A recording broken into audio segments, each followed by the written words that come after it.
Welcome to four sides TV. నేను Revathi. Jubilee hills ఉప ఎన్నికలో గెలుపు రేవంత్ కు కాంగ్రెస్ లో తిరుగు లేకుండా చేసింది. అసమ్మతుల నోళ్లు మూయించింది. సీఎం పదవి చేపట్టిన 2 ఏళ్ల కాలంలో 2 ఉప ఎన్నికల్లో గ్రాండ్ విక్టరీ కొట్టింది రేవంత్ నేతృత్వంలోని హస్తం పార్టీ. ముఖ్యమంత్రి పాలనకు రిఫరెండంగా భావించిన బైపోల్లో ప్రజలు అధికార పార్టీ వైపే ఉన్నారని తీర్పిచ్చారు. అటు విపక్షాలకు కూడా స్ట్రాంగ్ మెసేజ్ ఇచ్చేశారు. ప్రభుత్వ వ్యతిరేకత పెరిగిపోయిందని చెప్పినా ఒక్క గెలుపుతో అన్ని పటాపంచలయ్యాయి.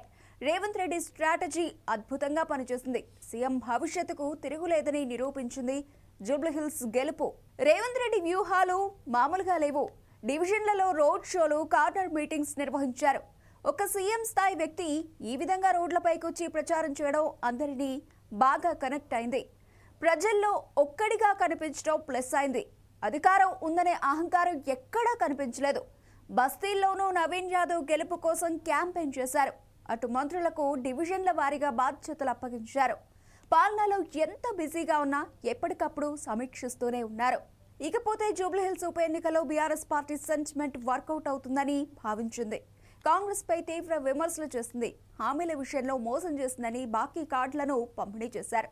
తాము అధికారంలోకి వస్తే ఏం చేస్తామనే విషయాన్ని ప్రజలకు బాగా అర్థమయ్యేలా చెప్పారు. అధికారంలో ఉన్న కాంగ్రెస్ కే పట్టం గడితే జూబ్లీహిల్స్ ను అన్ని విధాలా డెవలప్ చేస్తామని హామీ ఇచ్చారు.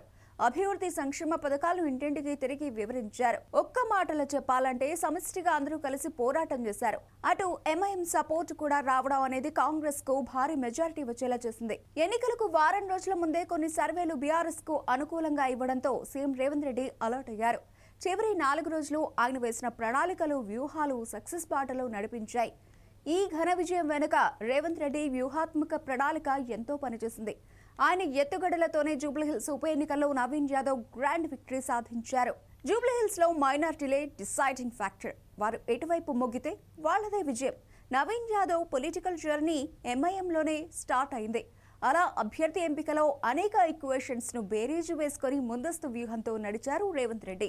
జూబ్లీహిల్స్ నియోజకవర్గంలో క్షేత్రస్థాయిలో క్యాడర్ లేదన్న వాస్తవాన్ని రేవంత్ రెడ్డి ముందే గ్రహించారు. అందుకు అనుగుణంగానే పావులు కదిపారు. గతంలో పోటీ చేసిన అజారుద్దీన్ ను పోటీకి నిలిపితే చెమటోడ్చాలన్న అంచనాకు వచ్చారు. ఆయన్ను బరిలో దింపితే మైనార్టీ ఓట్లు వచ్చినా బీజేపీ చీలిక తెస్తే ఇబ్బంది అవుతుందని ముందే అంచనా వేశారు. ఈ క్రమంలోనే అధిష్టానాన్ని ఒప్పించి అజారుద్దీన్ కు మంత్రి పదవి కట్టబెట్టారు. అది మైనార్టీలో పాజిటివ్ వేవ్ వెళ్లేలా చేయడంలో రేవంత్ రెడ్డి సక్సెస్ అయ్యారు. జూబ్లీహిల్స్ లో గెలుపు అనేది ప్రత్యక్షంగా నవీన్ యాదవ్ కు దక్కితే పరోక్షంగా ఈ గెలుపులో రేవంత్ పాత్ర చాలా కీలకమని చెప్పొచ్చు. నవీన్ యాదవ్ కు టికెట్ ఇప్పించే విషయంలో ఢిల్లీకి వెళ్లి అధిష్టానం పెద్దలను ఒప్పించి ఆ తర్వాత గెలిపించుకునే వరకు తనదైన వ్యూహాలను అమలు పరిచారు సీఎం రేవంత్ రెడ్డి. ప్రతి అంశంలోనూ తగు జాగ్రత్తలు తీసుకున్నారు. ఇక తెలంగాణలో తనకు తిరుగులేదని ఈ గెలుపుతో నిరూపించుకున్నారు రేవంత్ రెడ్డి.